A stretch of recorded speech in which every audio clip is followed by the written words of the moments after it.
Oi, tudo bem?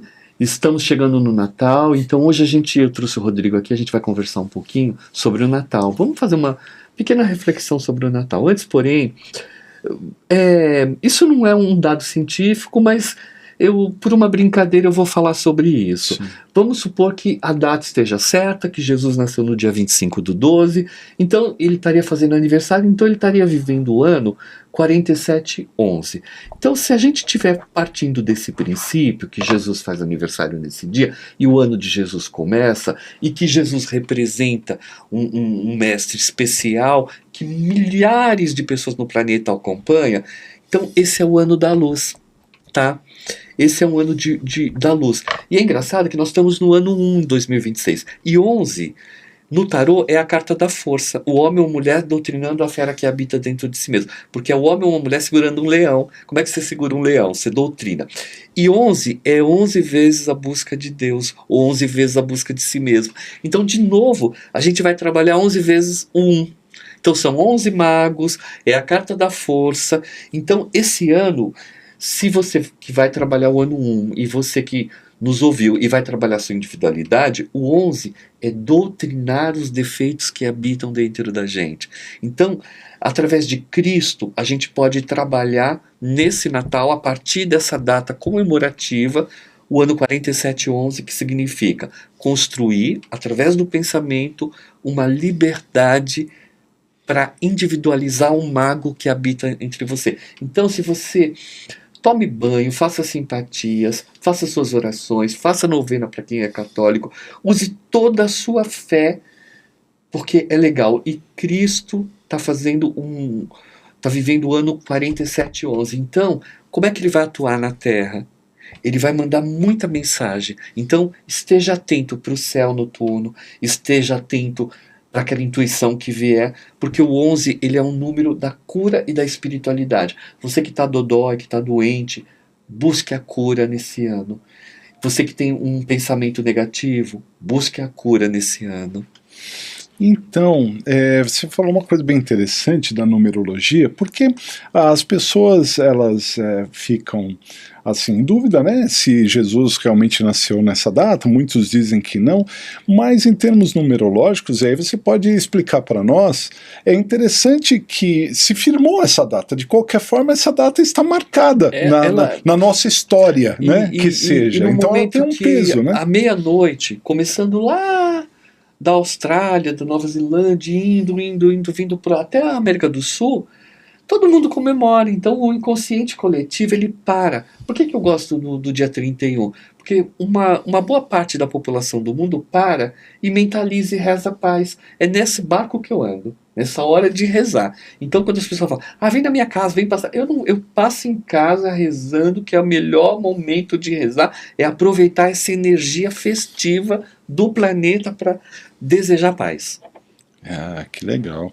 Falando um pouco desse aniversariante, né? Sim. Quando você pensa em Jesus, essa imagem desse grande mestre, qual a primeira coisa que vem à sua mente, assim, quando você pensa no aniversariante?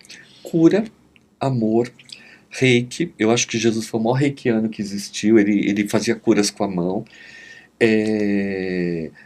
Eu vejo muito amor. Às vezes eu lembro também do Brian que fez Jesus no filme, Brian, A Vida né? de Brian. Eu dou muita risada, porque eu não olho sobre. Porque quando eu era criança, a Sexta-feira Santa era muito pesada pra gente, né?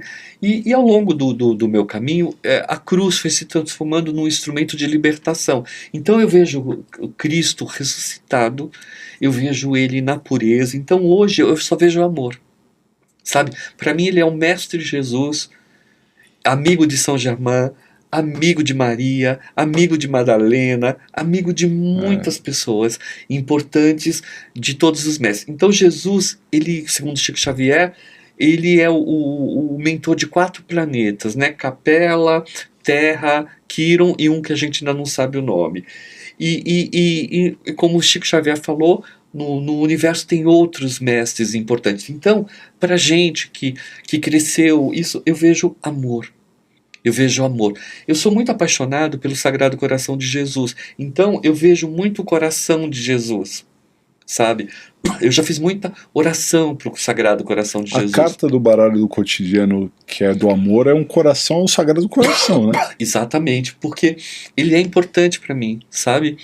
Quando eu adoeci, que eu tive o olho, inflamação, que eu fiquei 2 anos, todos os hospitais que eu ia, eu encontrava uma imagem do Sagrado Coração de Jesus. Até o dia que eu encontrei um médico que fez a cura. E eu não esqueço isso.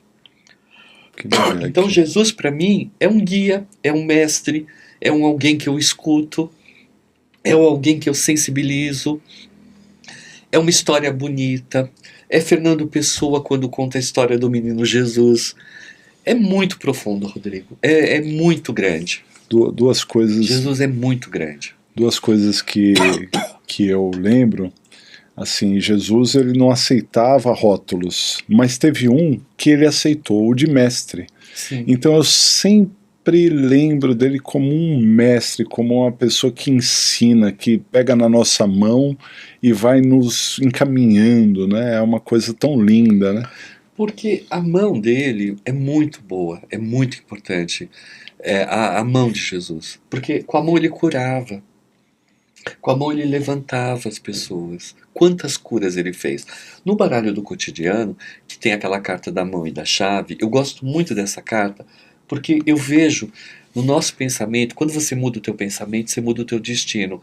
Se você colocar a tua mão aqui, passar uma tinta e desenhar, e fazer a leitura, depois você volta, põe de novo um tempo depois, você vai ver que uma linha mudou, porque quando você muda o teu pensamento, você muda o teu destino. Então Jesus é uma grande possibilidade de mudar o pensamento, porque todo o andarilho que ele foi ao longo dos caminhos, ele arrastava as pessoas a mudarem, a pensarem diferente. Então ele fez com que o cristianismo crescesse através dele. E ele respeitava quem? O pai que ele tinha, né? Então é de uma beleza e eu acho muito engraçado que assim a gente estuda muito pouco a infância de Cristo, tal. A gente vê muito ele aos 33 anos, que é o amor incondicional, né? Ali ele nasceu, ele morreu, ele ressuscitou, ele fez tudo aos 33 anos. Que na numerologia é uma oitava do 6. O 6 é o número da família e o 33 é o amor incondicional. Né? Quando eu era criança, você ia no médico, ele botava o negócio atrás e você tinha que falar 33. Então, quando pergunto o que é o 33, é o caminho de Cristo. É o amor incondicional. Então, Cristo é uma forma de amor incondicional. Agora, era humano. E enquanto humano, ele podia dizer não para algumas coisas, reclamar. Assim como outros mestres, como Chico Xavier, teve medo de avião, como o Buda teve algumas dificuldades. E o Buda era muito interessante. E era crítico, né? Eu vejo o Buda crítico quando ele sentou na árvore da sabedoria, depois que ele construiu tudo, ele chamou todos os animais que ajudaram ele. E ali veio o horóscopo chinês, né? Que são animais. Em um determinado momento, o gato comeu o rato. E aí o Buda se zangou com o gato, e substituiu o gato pelo coelho. Então, no horóscopo chinês, é gato ou coelho por conta disso. Né? Então, se você olhar para todos esses mestres que foram importantes para a China, para o Japão, para o Brasil, para o Ocidente e tal, você vai encontrar histórias, Rodrigo, muito parecidas desse tipo de ensinamento. Então, o Cristo, para mim, esse aniversariante, ele está sempre vivo, ele está sempre em mutação, porque ele sobreviveu além físico. E todo ano, quando as pessoas se reúnem, quando as pessoas comemoram, sempre se fala reflexão, reflexão, reflexão. Quantas pessoas usam Natal, a passagem do ano, outras datas, para fazer um divisor de águas e fazem? Ou algumas não. Tudo é como dieta, né? Umas falam que vão fazer e não fazem, outras fazem e dão certo. Então, a vida, na verdade, ela é uma eterna dieta, né? A gente está sempre tentando melhorar. E o Ariel criança, como é que era o Natal do Ariel? Esperava? O que você tem de lembrança do Natal? Eu era uma criança que eu esperava, sim. Eu achava que eu gostava de presente. Eu lembro que eu tinha um avião amarelo que eu ganhei. E ele tinha uma asa que você colocava assim, ele era plástico. Nossa, durou muito tempo. E foi de um Natal muito bonito. Meus natais eram natais daquela época, na vez que a gente ficava brincando na rua, às vezes eu passava em casa, às vezes ia na casa da minha avó. Esperava até meia-noite também, ou Às não? vezes eu esperava até meia-noite. A minha mãe ela era uma pessoa muito maravilhosa, né? Então, às vezes, ela acabava dando presente antes, sabe? Mas os primeiros anos, assim, e depois, com os meus sobrinhos netos, a gente também começou a esconder ovo de Páscoa, presentes e tal. Então, meu Natal era sempre. Eu lembro que teve uma fase minha, eu era muito. Então, eu sempre esperava um milagre. E muitas vezes esse milagre não aconteceu, mas eu nunca fiquei triste por isso. E quando eu fui adolescente, que eu comecei a amadurecer, que eu comecei a dar valor para o pensamento, aí eu vi os milagres acontecerem à medida que eu começava a aprender coisas, que eu começava. Eu lembro que eu li um livro que quando eu tinha 14 anos, e é um livro que eu ganhei no Natal.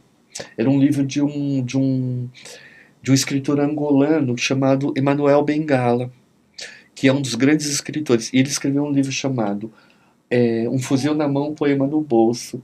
E conta a história de 3 africanos. 2 homens e uma mulher que entraram numa canoa, saíram pelo rio, decretaram guerra para o mundo inteiro, o mundo não ficou sabendo e eles morrem no final. Né? E esse livro, ele mexeu muito comigo, e ali foi um momento onde eu entendi, aí eu quis entender o que era a África e o porquê aquele sofrimento. E ali, mais um aprendizado, eu comecei a rezar sempre, em especial, pelo sofrimento africano. Sempre. Então, assim, cada momento me trouxe um processo, sabe? Mas de uma forma geral, eu adorava Natal, adorava a árvore de Natal. Eu lembro que a gente pegava o pinheiro, minha mãe trazia, a gente ficava enfeitando a árvore. Eu tive natais muito bons e natais muito humildes, assim. Como eu tive um pai alcoólatra, teve anos que era mais difícil, teve anos que era mais adequado, né? E tal. Mas eu vou falar que eu sou de uma geração muito privilegiada, porque a gente brincava na rua, a gente tinha festa, todo mundo falava das coisas, tinha sempre aquele vizinho mais riquinho que ganhava o presente mais bonito. Tinha alguém que se vestia de Papai Noel? Aconteceu. Uma vez tinha 2 vizinhos que fizeram isso 2 anos. Foi muito legal, assim. Né? Teve anos que a gente foi em orfanato, que eu estudava em escola, a gente foi em orfanato para levar presente da escola. Teve muitos momentos impressionantes, assim. Mas o Natal, de uma certa forma, sempre foi um lugar de festa e tal. À medida que eu fui crescendo, eu fui entendendo isso que eu falo sobre Cristo, sobre esse aprendizado. Mas nesse ponto, eu posso dizer que eu tive bons natais. Ah, que legal. E que mensagem que você gostaria de deixar para as pessoas, para elas refletirem sobre o Natal, ou alguma coisa que você, Ariel, queria falar para as pessoas, né, como uma mensagem de Natal para todo mundo? Eu quero falar para as crianças que estão no mundo e que esperam um brinquedo e que às vezes não chega. E dizer para elas que teve anos que eu passei por isso. Mas eu sempre falava o seguinte: não tem problema, o ano que vem vai ser melhor. E eu sempre botava a energia de que o ano que vem eu ia estar melhor. E à medida que isso foi acontecendo, a minha vida foi melhorando. E eu fui tendo acesso a uma vida melhor, né? Com uma casa para morar, com roupa para vestir, com comida para se alimentar. Então, a mensagem que eu deixo é assim: você que passa por uma situação difícil, que você sente que o mundo vai acabar, não vai. Jogue toda a sua energia, que a palavra mais importante do Natal, mesmo quando a gente não tem nada, é esperança. Tenha esperança que vai mudar. Feliz Natal. Feliz Natal.